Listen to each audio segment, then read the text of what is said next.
Hello and welcome to Bolt Action Reloading. If you're interested to see what performance we were able to achieve with IMR 4451 and the Berger 105 grain hybrid target, stick around. Welcome back to the channel. If this is your first time here and you'd like to see how I and the rest of you here make our group smaller, start now by subscribing to the channel and hitting the bell icon. That way you'll get notified when I post new videos and you won't miss anything.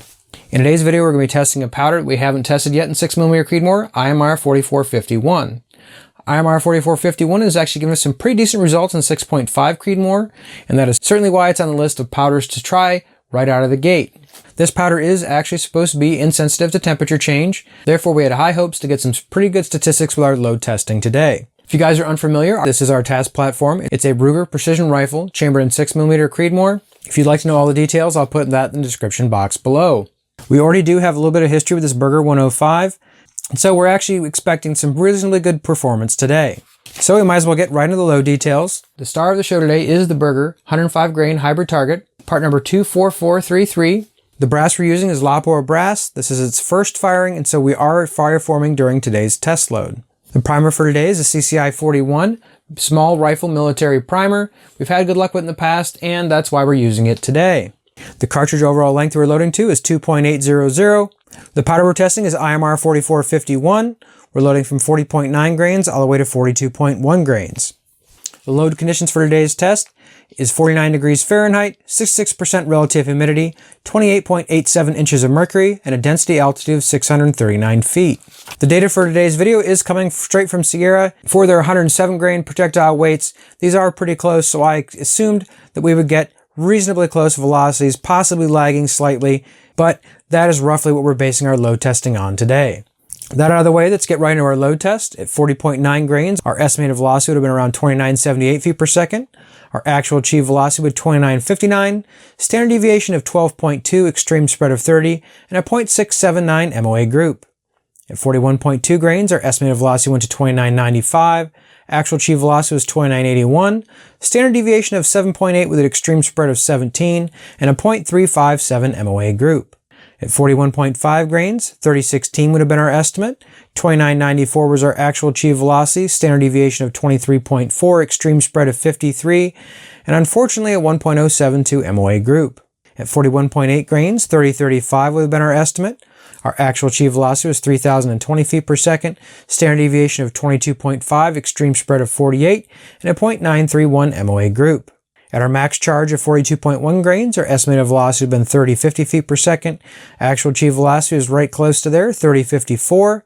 Standard deviation of 10.4, extreme spread of 25, and a 0.822 MOA group. If you've been watching many of my load test videos lately, you'll know I've been putting this chart on the screen. This is from the 6.5 guys.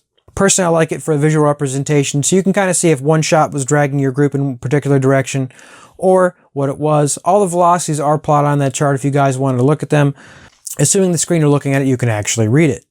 Probably doesn't have to look too quick. Nothing we didn't see in the chart before. Our only real good load today was only that 41.2 grade load, just under 3,000 feet per second, with an extreme spread of only 17 feet per second. Obviously our best load of the day. Well, if we wonder if we actually used a little bit more powder, is there another node right above that 42.1 grain charge of what we're really looking to hit? Obviously that 41.2 seems to be pretty close to the center of that node. You'd think there might be one slightly above that, but the load data tells us that we are at max charge.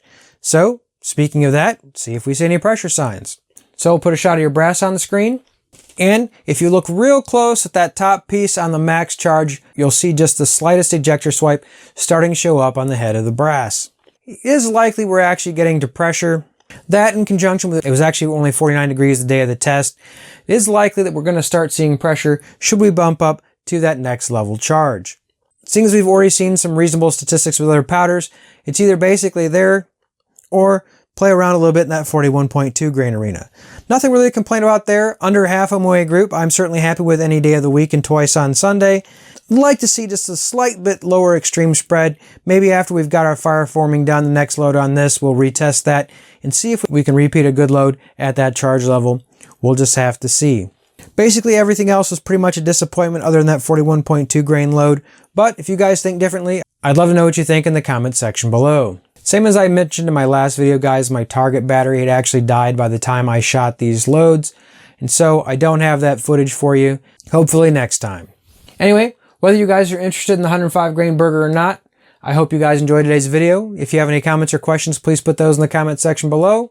If you like the content here on the channel, hit that subscribe button, turn the bell notification on so you get notified when I post next week's video.